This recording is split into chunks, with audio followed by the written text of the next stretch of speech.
good people don't smoke marijuana. Quiet, numbskulls, I'm broadcasting. The medical marijuana. The medical marijuana.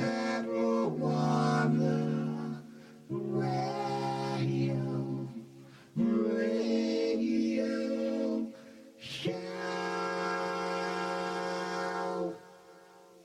The medical marijuana for you and me.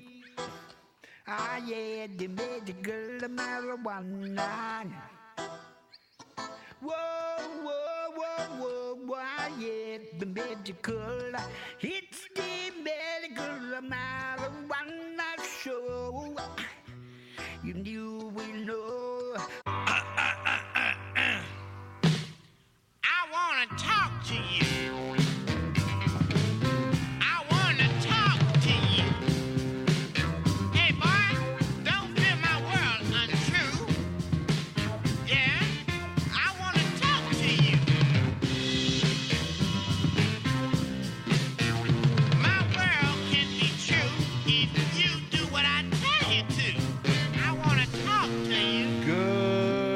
Everybody, welcome to another edition of Medical Marijuana Radio. This one is for Saturday, the 6th of January, 2018. I'm your host, Larry Love. We're here every week to bring you the latest information on medical cannabis and the adult use of cannabis from all over the globe. And this week, with all the incredible news that's been going on, we have a really interesting guest, Amanda Ostrowitz, who's an attorney and also involved with Canna Regs in Colorado and in California. And we're going to talk to her about what's happened this week.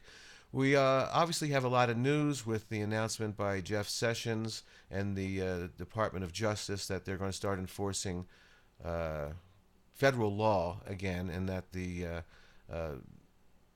what the Cole memo did for us is sort of not being looked at. It's being put on hold. We're going to have to deal with this. There's a lot of reaction out there, what to do, people getting afraid about investing in this industry. But, you know, it's very controversial. Is it any different really than it was last week?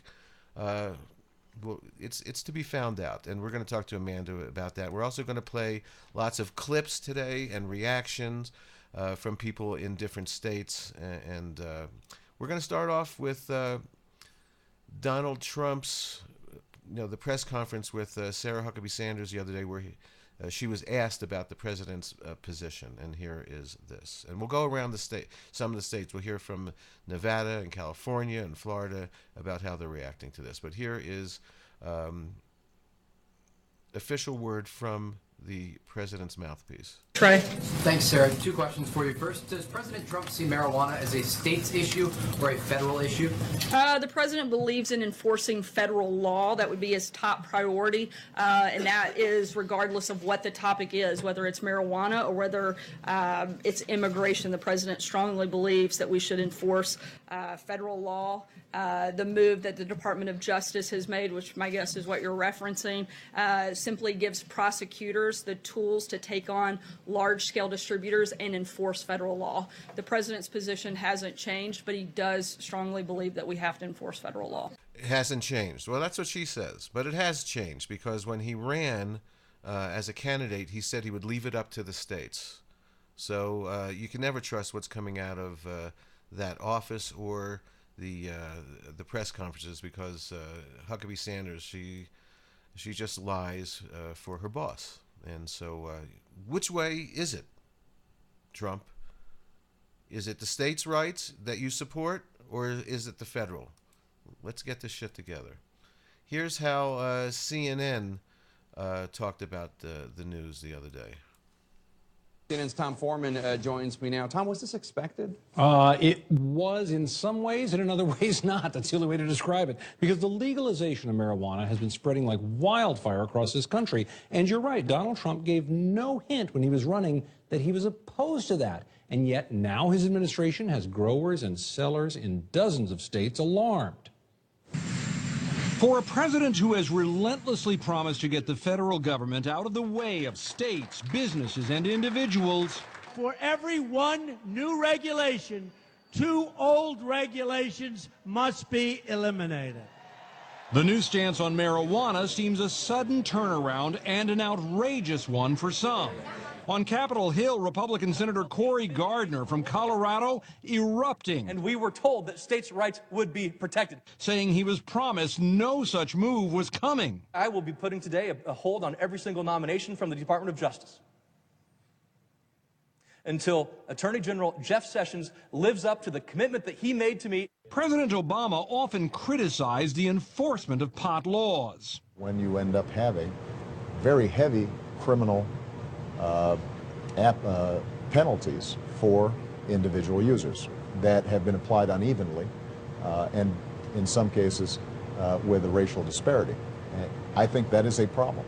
And the nation has clearly been moving his way. Gallup found a record 64% of Americans in favor of legalizing pot last fall. And in the 22 years since California approved medical marijuana, the National Conference of State Legislatures notes 28 more states, the District of Columbia, Guam, and Puerto Rico have enacted similar laws, including Colorado, which is one of a handful allowing recreational use. The pot industry there is now valued well over $1 billion, generating hundreds of millions in tax revenues. Did candidate Trump want to interfere with that? I wouldn't do that, no. Yeah. So you think Colorado should be able to do what it's doing? No, I think it's up to the states, yeah. I'm a states person. I think it should be up to the states, absolutely. But now that he is president, some who have staked their livelihoods on the burgeoning business are at best bummed. We fully expect the president to uphold his campaign pledge to stay out of the way of these laws that are working so well in states across the country. Now, Attorney General Sessions did not go as far as some advocates feared. He stopped short of explicitly directing more prosecutions, resources, or other efforts to take the industry down as a whole. Nonetheless, on this very cold day, his words are having a chilling effect. Yes, and that chilling effect is passed on to a lot of people in a lot of states that have a lot of money invested in this industry. So what to do? I mean, here is U.S. Senator from New Jersey, Cory Booker. Here, he's been a great champion, as most of you know. Here is his immediate reaction, and then we'll have some more reactions by Representative Earl Blumenauer, who also has been just a great supporter of ours. So here is Cory Booker from New Jersey. New front on the war on drugs, on the failed war on drugs. I am furious right now. We are at a point in American history where most people understand this enforcement of marijuana laws has violated our principles and our ideals. It has wasted billions and billions of dollars that could have been used to make us safer, to enforce more serious drugs like opioids, that could have been dealt and invested in homeland security, money that's been taken from communities to invest in chasing after marijuana users. Like prohibition of alcohol, this has been a disastrous failure and wasted us hundreds and hundreds of billions of dollars. But it's not just been a waste. It's been laws that are unequally applied. The hypocrisy for me to be a United States Senator, to have colleague after colleague, in fact, 3 of the last 4 presidents that admit to using marijuana.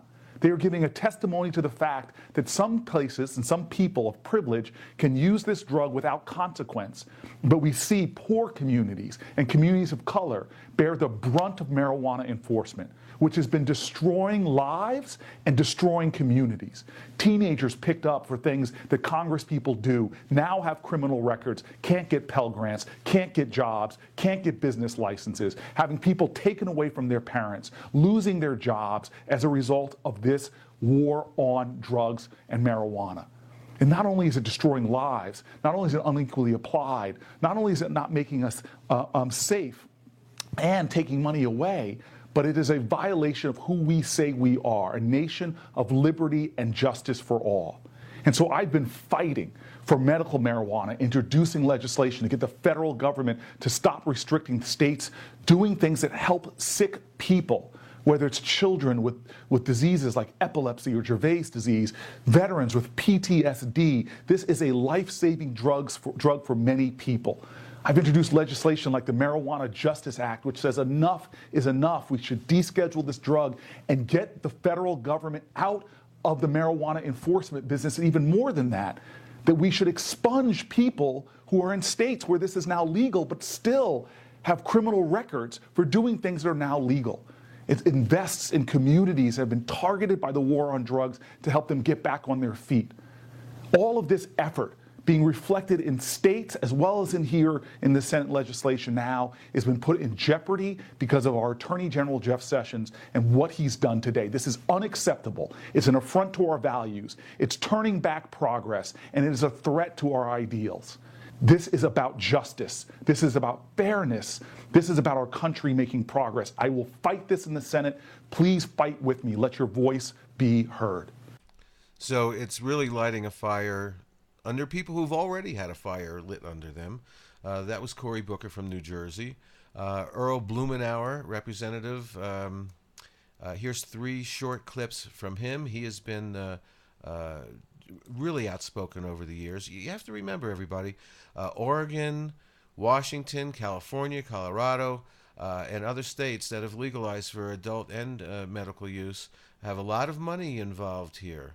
Okay, there's a lot of industry and a lot of taxes being generated for cities in the states. So they need to fight to keep this going. Here are 3 short clips from Representative Earl Blumenauer, great champion for us.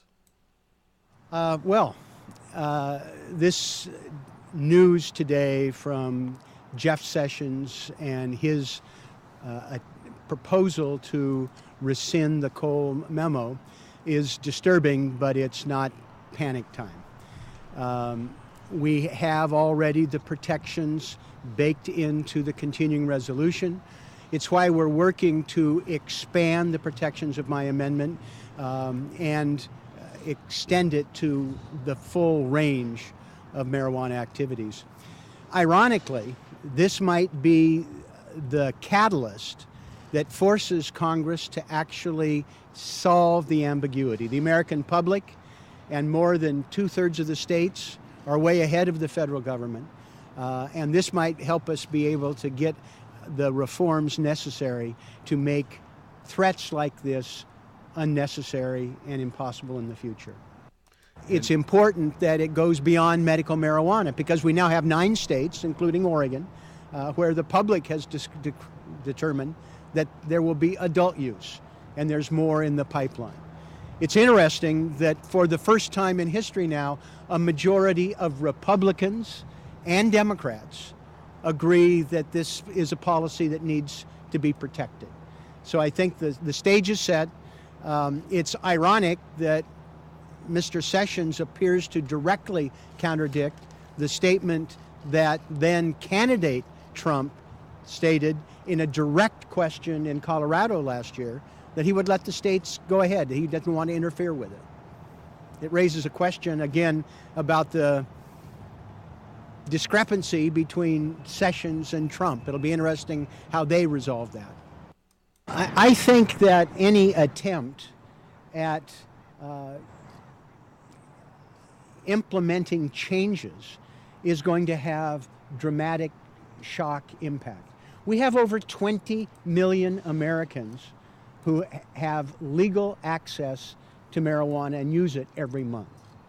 We have over 2/3 of the population that has either medical or adult use. 9 states have both, and that momentum continues to build. So I think that Mr. Sessions is on the losing side of history. He's at variance with where the overwhelming majority of people in both parties are and the stated policy of the president. So I really think that we're going to, the extent to which he monkeys around with it, this might be the catalyst that allows us to resolve it once and for all in a way that the American public wants. And that's to get it off the schedule and to make it legal without repercussions. It's just unfortunate that Jeff Sessions is just on the wrong side of history, as everyone has said. And again, that was 3 clips from Representative Earl Blumenauer of Oregon. Now we're going to move over to California, where at the beginning of the week it was all buds and roses, so to speak. Shout out to Aaron. the rollout of rec just went really, really well. And then, of course, the next day they hit us with this. So here are some clips. Here's a clip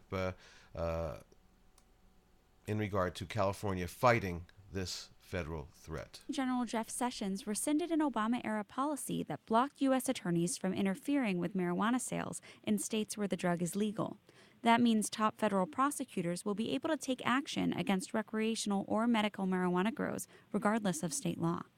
Democratic Assemblyman Rob Bonta says lawmakers are already planning to fight back. To me, it's similar to how we've stood up for and fought for and defended our immigrants in the wake of a federal administration that wants to engage in a full frontal assault on our immigrants. There's ways that we can stand up for our values and stand up for our voters and the will of the voters. He says they'll push for a marijuana sanctuary bill, which would ban California law enforcement from cooperating with federal marijuana investigations. A version of it stalled in the Senate last year. California Attorney General Javier Becerra said he will protect any law-abiding cannabis business from federal action. This is as intrusive as the federal government can get, and if they wish to try to do that, I think they're going to be very surprised by the reaction of everyday citizens in our state and throughout the country. The California Bureau of Cannabis Control says regulation will move forward as planned. In Sacramento, I'm Sammy Cayola. Okay, and moving on into what California is trying to do. Here's just mentioned that the last clip. Here's a lawmaker proposing to make California a marijuana sanctuary state.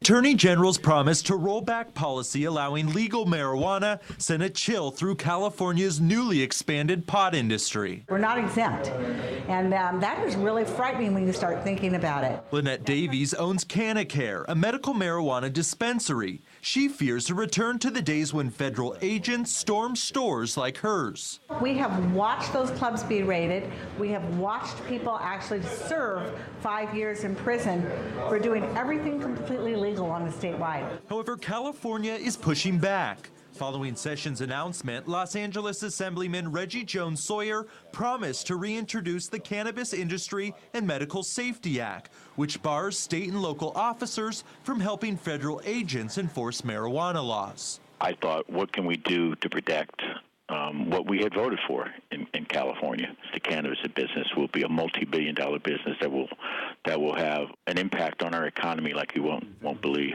California's Attorney General is weighing in as well, promising to protect the laws voters passed. Why are we going to reject the will of the people in California? Citing what the president said on the issue as a candidate. No, I think it's up to the states, yeah. I'm a states person. I think it should be up to the states, absolutely. Maybe AG Sessions should talk to his president about where the federal government should go on marijuana. Though Canacare would still be vulnerable to a federal raid, Davies believes the marijuana sanctuary bill is a step in the right direction. I would definitely support that because every raid we've had in the past, we had local law enforcement show up.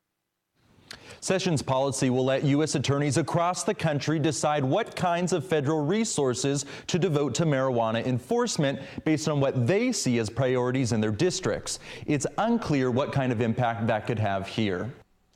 Okay, again, a marijuana sanctuary state like they do for immigrants, that would be fantastic. That's one way to go, but we got to get this stuff cleaned up in the Congress and so forth, because they're leaving it up to the state U.S. attorneys. Some of them are on board, and some of them are just towing the old line, which is now becoming the current line.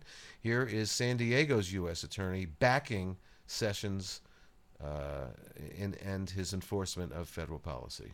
Good evening. Nice to have you here. I'm Mark Mullen. I'm Catherine Garcia. Thanks for being with us. Attorney General Jeff Sessions is changing course when it comes to recreational pot. The Obama administration has instructed federal prosecutors now to have a hands-off approach in states where marijuana was decriminalized. Well, the new direction from the Trump administration could mean that local dispensaries and distribution networks will face possible raids from the feds. NBC 7's Wendy Fry joins us now with details in the studio. Wendy. And Mark, Catherine, this news comes without much surprise to local law enforcement or dispensary owners. Attorney Jeff Sessions has made his position on marijuana pretty clear. He doesn't like it. He thinks it's a bad drug. He's now rescinding the Obama-era policy that allows legal marijuana sales and distribution in states that have legalized it, like California and Colorado. Sessions has expressed his position several times already, so for us it was a matter of time before he came out. We don't know exactly what his intentions are in terms of how aggressive he's going to be or what exactly they're looking for. At Southwest Patient Group, it's business as usual. Owner Alex Shearer says he and his partners are in a wait-and-see situation. California has one of the strongest state regulatory systems that are putting in place, so they're going to be tracking from seed to sale. We really think that with the state regulating, that it should take a lot of pressure off the federal government in terms of worrying about bad actors. Law enforcement at both local and federal levels stress enforcement is not likely to change. I was with the federal government the last time there was a push to prosecute federal marijuana laws, and it quite frankly fell flat. John Kirby is a former federal prosecutor. He says if there is any change, the feds will target dispensaries legally licensed in California. But he says juries have a hard time convicting solely on marijuana violations. Medical marijuana was already used in California, accepted in California, and really juries didn't care to convict people for something that they saw as legal. So just before our newscast, we obtained a statement from the San Diego U.S. Attorney Adam Braverman. He says, quote, the Attorney General's memorandum today returns trust and local control to federal prosecutors in each district when it comes to enforcing the Controlled Substances Act. And that statement contrasts pretty greatly from the U.S. Attorney in Colorado, who said his office will not be changing their approach to prosecuting federal marijuana laws. It's definitely a more proactive stance from San Diego's top prosecutor. There is a budget bill that's still in place at least until the end of January. It prohibits any use of federal funds to enforce federal marijuana laws. But that could change, of course, and we need that defunding to continue, obviously, and we'll talk about that with Amanda in just a few minutes. Moving over to Florida, this is Florida's reaction and the impact of the federal pot crackdown. For a while today, the phrase Obama era was trending all over social media because of two moves by President Trump's administration undoing the work of his predecessor. First, a reminder from the Justice Department that marijuana is still illegal at the federal level, including recreational and medical marijuana. Attorney General Jeff Sessions reversed a memo that said the federal government would not stand in the way of states that legalized marijuana. That means federal prosecutors have more discretion in how they enforce the law. The move could affect thousands of people's jobs and millions of dollars that have been generated by the legal pot industry. Florida legalized medical marijuana in 2016, and polls show there is strong support for recreational pot use here as well. Nightside's Sarah Rosario spoke to people who are worried about what Sessions' memo could mean for marijuana users. Gary Stein and his wife Monique come here to Trulieve, one of Tampa's medical marijuana dispensaries, for her glaucoma. Sometimes have it 2 to 3 times a day, sometimes only 2 to 3 times a week. The disease started taking her vision 7 years ago. Now she's blind. She says the only thing helping her glaucoma pain is medical cannabis. Within seconds, it's instant relief. I can feel the glaucoma pressure go down. Now Monique and Gary are worried the Attorney General's reversal of an Obama-era marijuana policy could impact medicine they and thousands of others rely on. There are people for whose their lives actually depend on it. Recreational marijuana is legal in 8 states, and 29 others, including Florida, have legalized it for medicinal purposes. Every one of those is questioning whether or not they can invest in more business, or whether or not the federal government is going to come down and start taking away all their product. Gary's book, called The Great Green Hope, delves into the history of cannabis and the importance of legalization, which he says the federal government should have no part of. States create these laws for the state, and the federal government should not go in and preempt them. Right now, several groups are working to get recreational marijuana on the ballot in 2020. While 71% of Floridians voted for legalizing medical marijuana, according to a recent Gallup poll, 64% of voters support recreational use nationwide. Gary and Monique hope this latest policy change won't impact the momentum of support. This medical cannabis would be considered a miracle drug if it weren't for all the burden of untruths and mistruths and misguided logic that's gone on since the 1930s. For now in Florida, nothing changes. In the meantime, those who support legalizing recreational marijuana here will have to wait to see when it shows up on the 2020 ballot. Sarah Rosario, 10 News. During his campaign, President Trump said marijuana laws should be left up to the states, not the federal government. Yeah, so who trusts anything coming out of that mouth? Moving on to Nevada. You know, I've said it even before they went legal. I said Nevada's going to be an incredible place to go to for the cannabis industry. People from all over the world will be traveling there to use cannabis legally. The Nevada marijuana industry is reacting to the possible federal crackdown. Here's coming out of Nevada. It's not only an attack on states' rights, it's an attack on Nevada. Attorney General Jeff Sessions rolled back guidelines that help protect businesses in states where pot is legal. 13 Action News reporter David Schumann tells us what this means for Nevada. Marijuana has never been legal under federal law, and it still isn't. But U.S. attorneys in states like Nevada had been operating under guidelines from the President Obama era. The guidelines essentially said, don't bother cracking down on legitimate, well-run businesses. Today, Attorney General Jeff Sessions got rid of that directive. Jeff Sessions did not tell any U.S. attorneys to go after any businesses. What he has done is effectively given discretion to the U.S. attorneys. There's some uncertainty in the industry here in Nevada because no one really knows our state's U.S. attorney. Sessions only appointed her yesterday. Whatever her feelings, marijuana business owners don't believe they're in immediate jeopardy. At the end of the day, the people have spoken, and you know the horse is out of the barn at this point, and the governor's already put $30 million in tax revenue in the budget. I don't really expect prosecutors to start banging down doors here in Nevada. It helps the businesses that there are lawmakers on their side. Congresswoman Dina Titus wishes to see legal marijuana continue to flourish. We've got to be sure we pass legislation that puts in place permanent protections. Senator Dean Heller was less declarative, but he said in a statement he strongly encourages the Department of Justice to meet with Nevada leaders to discuss the implications of any changes to federal marijuana enforcement policy. The collective minds in this state are all focused on keeping it legal and keeping it out of the black market. The new U.S. Attorney's Office for the District of Nevada had no comment for this story. David Schumann, 13 Action News.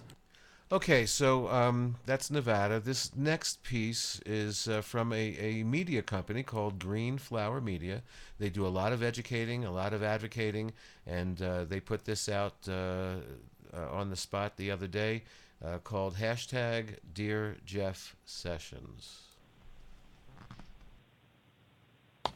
Dear Jeff Sessions, my name's Max Simon, and I'm the founder of Green Flower Media, a place for credible information and knowledge about cannabis today. Now, you've recently rolled back the Cole Memo, which was a policy of federal non-interference with states who operate legal and compliant cannabis businesses. Now, I can't be sure, but I'll bet the reason for your decision is that you still believe marijuana is bad for our society. And that's somewhat understandable, as our country has endured decades of misinformation and false claims about the harms of this plant. But now that we're in 2018, it's probably a good idea for you to look at the current science, research, facts, and stories about cannabis as we know it, because the information might surprise you. For example, did you know that according to the American Journal of Public Health, there was a significant reversal of opiate death overdoses in Colorado once adult use cannabis went into effect?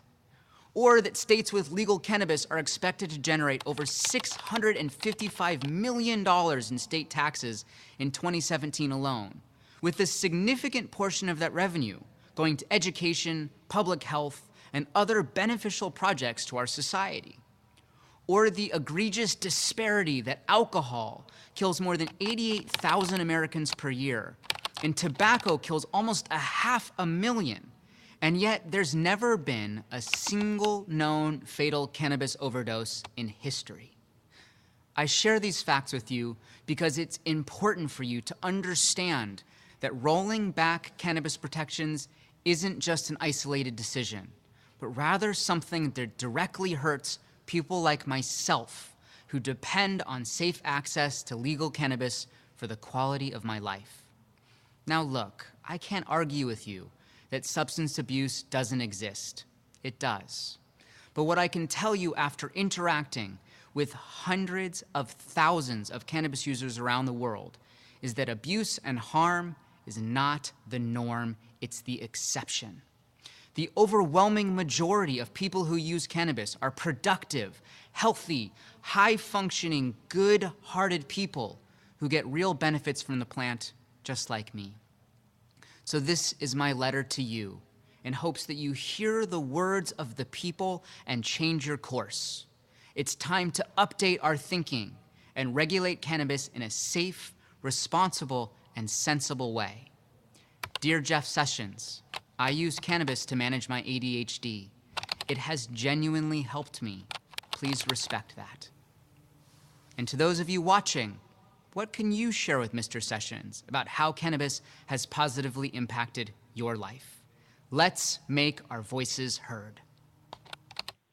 Again, that's from Green Flower Media. Google them, check them out. They do a lot of educating with great teachers, and they're telling the truth.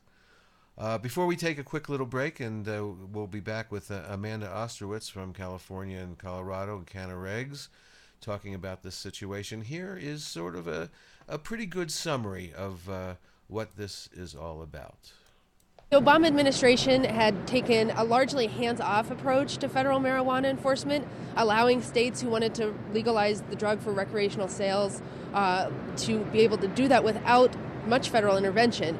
This new policy lifts that one off the table and basically allows federal prosecutors in each of the states where pot is legal to decide on their own how many resources to devote to this priority. The Sessions Justice Department maintains that even as the states that have legalized the drug went about doing so, they knew that it remained federally illegal, and that the Justice Department, unless Congress changes the law, the Justice Department has the right to enforce it as it sees fit. The Sessions Justice Department maintains that even as the states set about legalizing the drug, it remains federally illegal, and so now that has totally jeopardized the multi-billion-dollar industry in 8 states, plus the District of Columbia, that now goes to helps fund schools and public transport and a variety of other things. So this is really putting state officials on notice, that they could be in jeopardy with their legal sales. What Sessions has said is that it's up to the U.S. attorneys in each of the pot legal states to decide how they want to enforce it. So if there's a U.S. attorney in, say, Colorado or California who suddenly wants to go after the industry, there's less there to prohibit them from doing so than there was under the Obama-era guidelines. While it certainly is adding to what was already a lot of confusion about what is legal, what is not legal, in terms of use and sale and enforcement in states where it has been, allowed for some time. So this will just add to that chaos. Cannabis confusion and cannabis chaos. That's where we're at. We'll be right back. It's all about the 420 MMJRadio.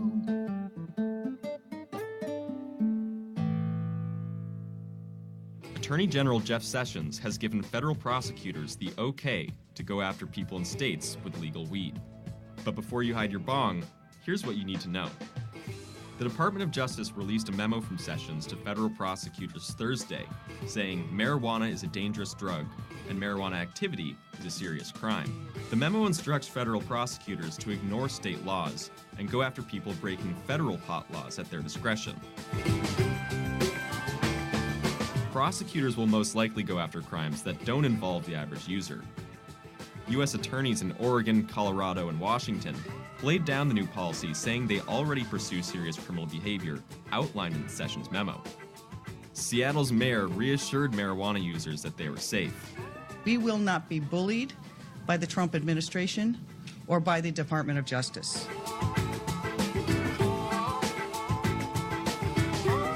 Future pot investors might think twice about investing in an already risky business. The pot business's uncertain future caused publicly traded marijuana companies in the U.S. to tank after the news broke. Trump said several times during his campaign that he wanted to leave it up to the states to decide their own laws. But I think in terms of marijuana, and legalization, I think that should be a state issue, state by state. Now that Trump has apparently changed his mind, lawmakers in states with legal weed are preparing to fight back. Washington State Attorney General Bob Ferguson said his office is prepared to file a lawsuit against Sessions if necessary. Trump could also risk alienating Republican senators in legal weed states. I am obligated by the people of Colorado to take all steps necessary to protect the state of Colorado and their rights. And that's why I will be putting today a hold on every single nomination from the Department of Justice. But White House Press Secretary Sarah Sanders has already made it clear how Trump feels. The president believes in enforcing federal law. That would be his top priority, and that is regardless of what the topic is, whether it's marijuana or whether it's immigration.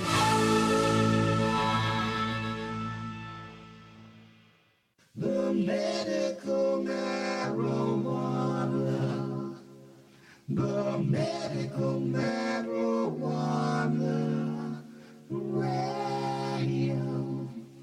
radio show. Hi, this is Steve D'Angelo, and you are listening to Medical Marijuana Radio. And we're back. And online, I have from California calling in Amanda Ostrowitz. She is involved with the not only the California cannabis industry, but Colorado as well, and Canna-Reg. So she knows a lot about the cannabis regulations around the country as well as where she is. Welcome to Medical Marijuana Radio, Amanda. Thanks for having me. So this week, without too much of a heads up, Attorney General Jeffrey Sessions rescinded the Cole memo. A lot of people are freaking out. So let's talk about what it really means and what we have to look for and what maybe we should prepare for. And is it as bad as some people think? Well, that's a great question. And the reality is right now we don't have that many answers, and we really don't know how bad it is. You know, the reality is he rescinded a memo, which was merely a guidance document, not, set in stone law. And we don't know what the fallout is going to be. The fallout we've seen so far is a lot of hysteria, a lot of people really concerned because they know very little of what's going on. And honestly, the impact this week has really been a lot of people lost a lot of time at work worrying and responding rather than doing what they were intending to do with their weeks. I know that I definitely got derailed from my regular work, which, that was what was frustrating to me. Jeff Sessions took time out of my week today where I could do work that was helping people and helping the industry and helping governments write laws. So there's a lot to be seen over the next several months. And the question will be, is this just another Trump administration tactic of a scare? Is this something that's going to be monumental? And where a lot of people go, this is the Cole memo was what paved the way for us. The reality is that the more important piece of legislation here is the Rohrabacher-Blumenauer Amendment, previously the Rohrabacher-Farr Amendment, and it hasn't gone anywhere. And in fact, nothing has really changed except, like I said, a lot of time was taken. A lot of stocks took a whacking this week that were cannabis stocks. But beyond that, the rest is to be seen. And so before everyone goes into a tailspin, they should take a deep breath. I think the tailspin is what they wanted. So, in watching all of this over the past 7 or 8 years that I've been involved in the industry, I mean, I was passing out normal leaflets to legalize in California in the early 70s when Governor Brown was the governor back then. And so I've been around this for a long time, and this is my 50th year using the plant, 2018. So I have a lot of emotion and so forth. And I was involved in 2010 in managing a dispensary here in New Mexico. And we used to watch on TV at night raids happening in California of legal dispensaries back in the day, and the asset forfeiture and all of that. So that being said, hopefully we don't return to something like that. But if you are a worker in the industry, should you just go on as if nothing has happened, or should you be prepared for certain things, do you think?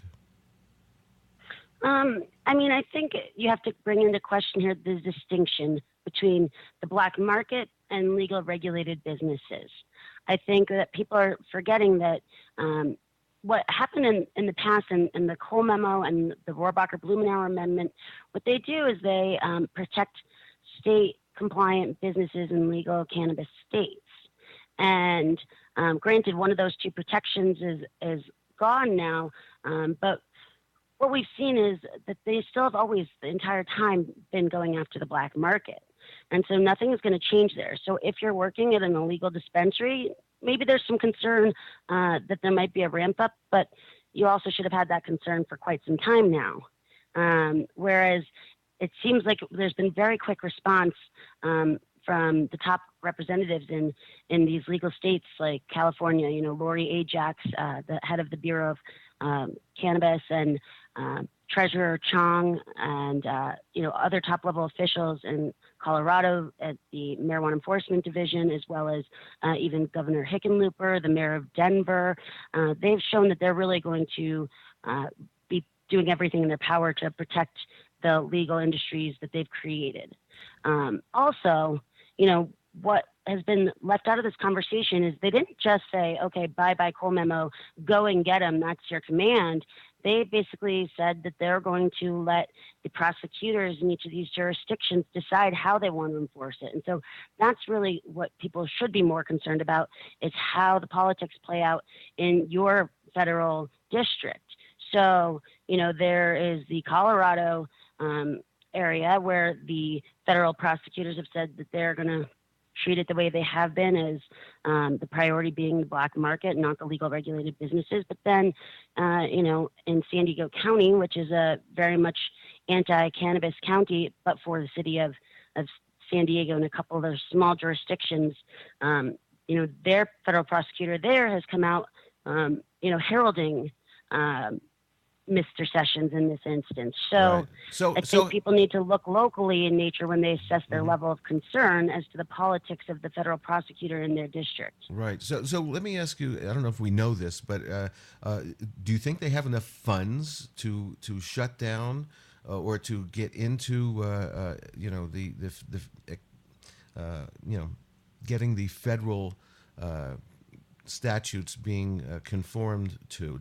Where's the funding going to come from? It sounds to me like they don't have any money. I can't imagine.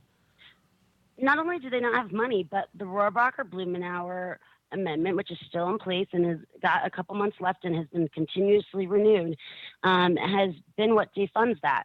And so what's interesting is that they don't have the funds to prosecute even if they want to, but remember, that's the state-compliant legal businesses.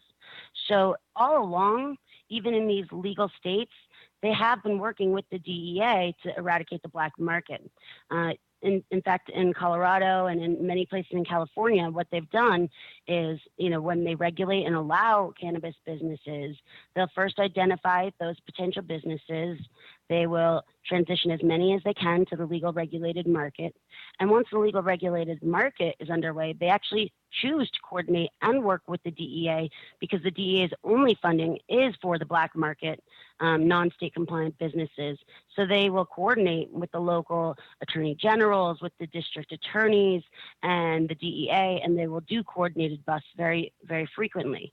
We see this in Colorado regularly. It's happening out in California as well. And so I don't see that changing.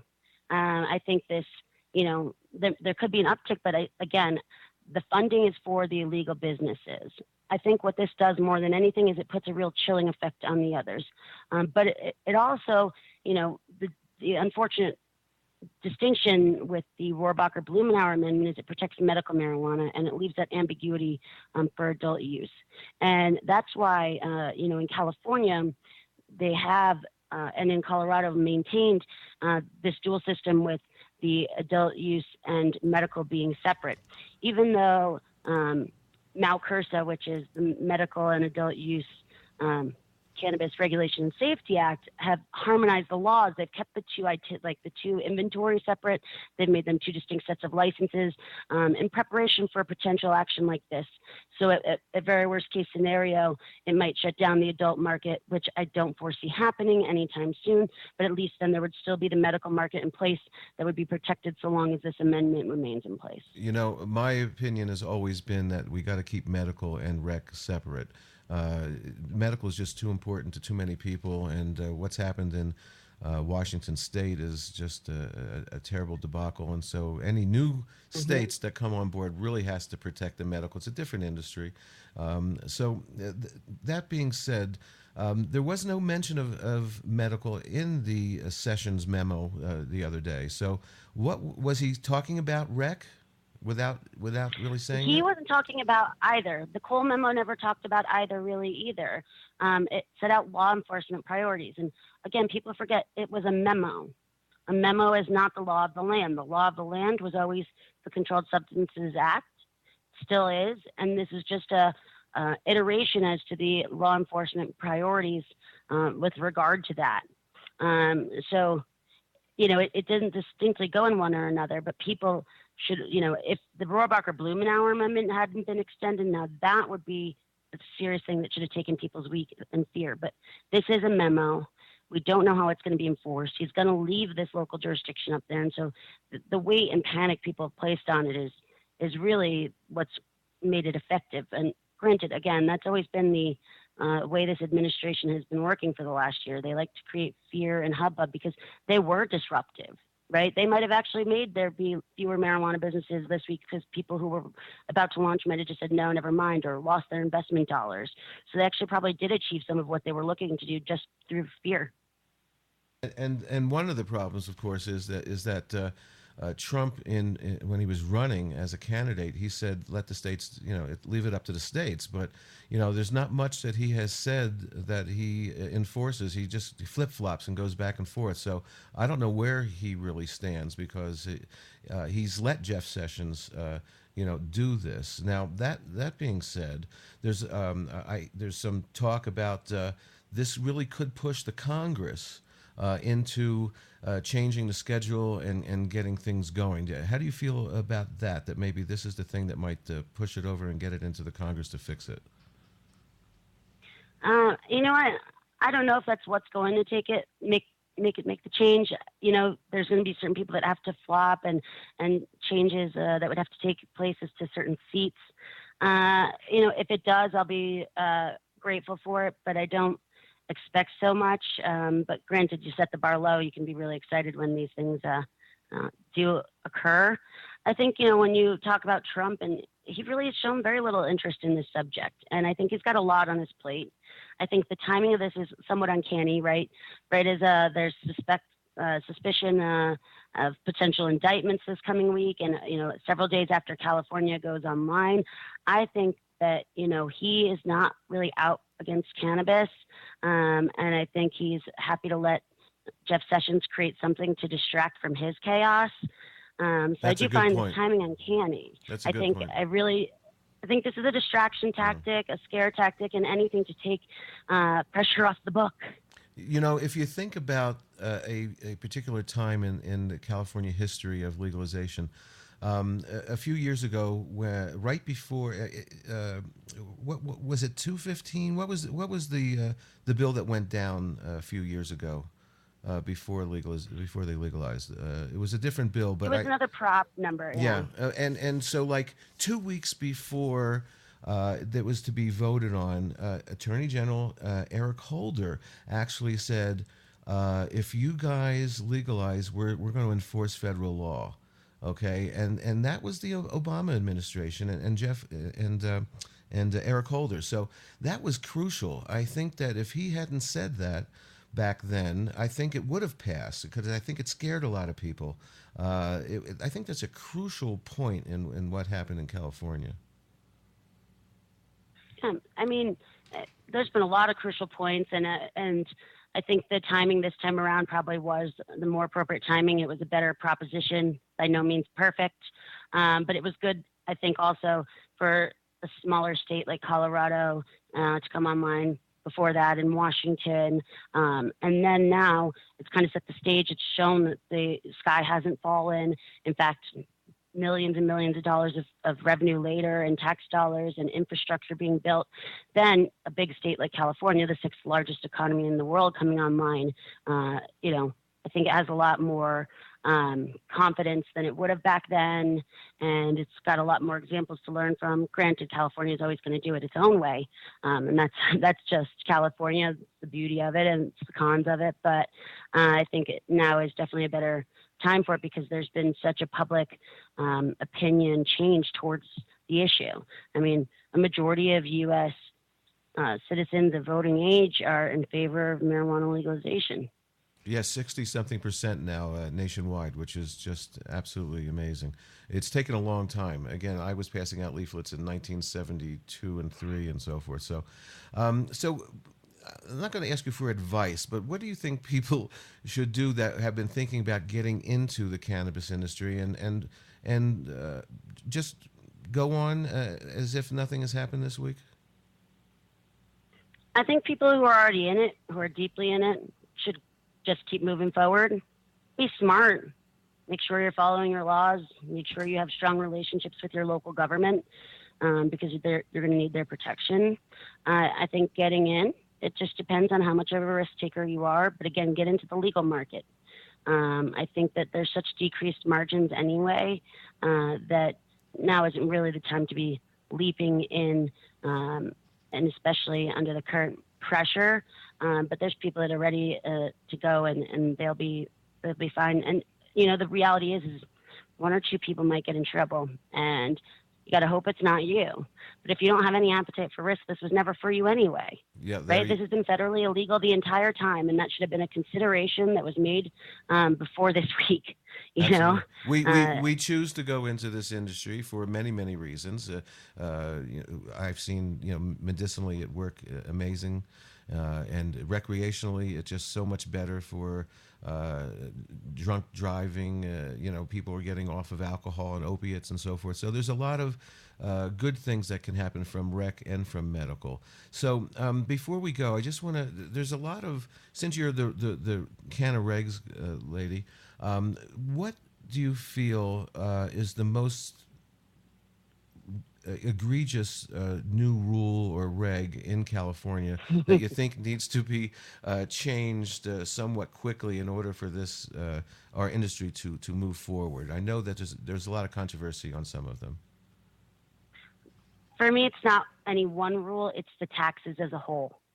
The taxes are just too high and they won't be sustainable. People want to keep the regulated industry functioning and keep people from going back into the black market, the taxes will have to be reduced. The taxes are higher for many reasons in California than other places. California is extremely unique in that first they legalized medical marijuana back in 1996 before anyone, but they left it all up to locals. And in the locals regulating it, the locals were also the only ones taxing it. Even some of the local level rates, though, without the state taxes on top, were still egregiously high. I think the highest we know of at the retail level is a 20% gross receipts tax in the city of Santa Barbara. That's more than just local taxes. That's outside of the regular taxes. So add in, I don't know off the top of my head, but let's suggest maybe it was 7%. That's 27% just at the city level. You add state taxes onto that, we're over the top. Right. But even there's a lot of price per square foot taxes throughout the Central Coast that are upwards of $25 a square foot. These are all going to be unsustainable when the state taxes are put on top of that. And not just the state taxes, but it's the state compliance costs. We're only operating right now under temporary permits and emergency regulations. These things are only going to get more restrictive, more prohibitive, and more expensive. And so right now people are getting by. There's excitement. The prices are high, but over the next year, if the taxes don't come down, people are going to collapse. And it's interesting because I think the locals are actually somewhat aware of it. I had a mayor of a city, and I'll leave out which city, go, hey, Amanda, can I ask your advice? I'm kind of worried this city, 20 minutes from ours, they just passed a much, much lower tax than ours. And I'm afraid the businesses are going to leave our city and move to that one.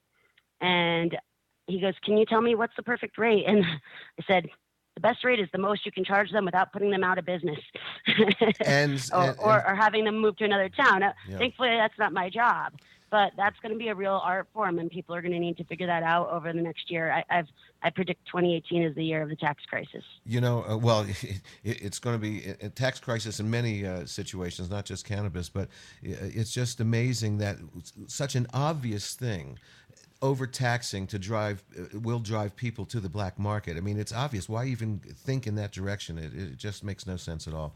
If people want to get a hold of you, do you have a website, or do you blog anywhere, or CannaRegs?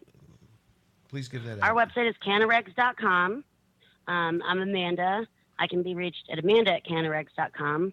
If you want just general info and to be in touch with our team, there's info@cannaregs.com, and that's CANNAREGS.com.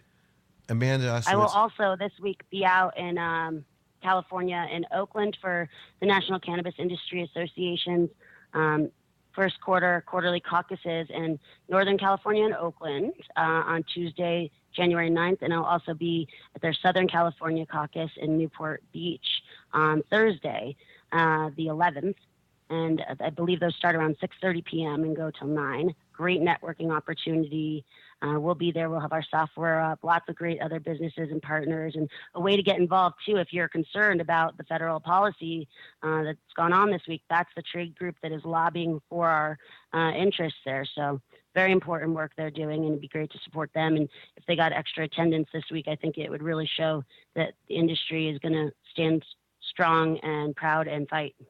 Absolutely. And Amanda, thank you so much for taking the time out in this busy weekend and this busy week with all of this just being thrown upon us. So I really appreciate your hard work, your passion, and thanks for taking the time to talk to us today. Thank you for having me anytime. Thank you so much. We'll be right back after this.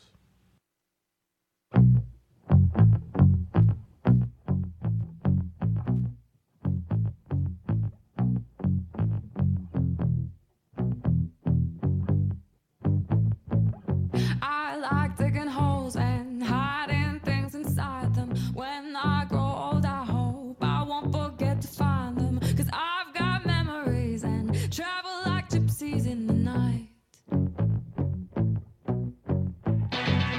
I build a home and wait for someone to tear it down. Then pack it up in boxes, head for the next town round. 'Cause I've got memories and travel like gypsies in the night. And 1,000 times I've seen this road, 1,000 times. I've got no roots, but my home was never on the ground. I've got no roots, but my home was never on the ground. I've got no roots. I've got no roots. I've got no roots, but my home was never on the ground. I've got no roots, but my home was never on the ground. I've got no roots. I've got no roots.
medical marijuana.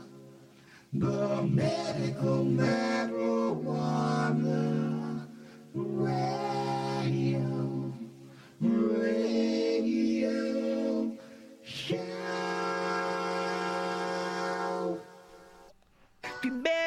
Thank you, Amanda Ostrowitz. Thank you for your expertise and telling us what your thoughts were about the session's memo, so to speak. We'll have you back in some months to see what the rollout of California's rec and how it affects medical will be. Also want to thank my two radio mentors, both with the initials HS. Thank you for your inspiration. If you'd like to be a guest on this show, if you have a product, a website, you're an advocate, you're an activist, info at MMJRadio.com. Again, info at MMJRadio.com. If you'd like to listen to some of our old shows, this was show number 1 of our 9th year. You can listen to our old shows at medicalmarijuanaradio.com, also MMJRadio.com. My YouTube channel is LSLove88. SoundCloud, we're on MMJ Radio. On Spreaker, we're on MMJ Radio. Also, CannabisTube.net. Spreaker and iHeartRadio, we're on the Time for Hemp Global Broadcasting Network. We're also available on OnNowTV.com, channel 937, On Now TV channel. And more to come soon. Shalom.